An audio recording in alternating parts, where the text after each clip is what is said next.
Honorable Milan Yanes, to Director Sharon Long, to Jim Stanley, to Warren, to our dear parents, students, newly registered nurses, congratulations. It is with immense pride and also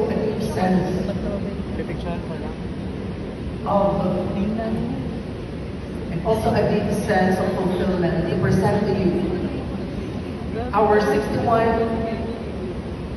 new Antonia nurses out of 104. Please rise to be recognized.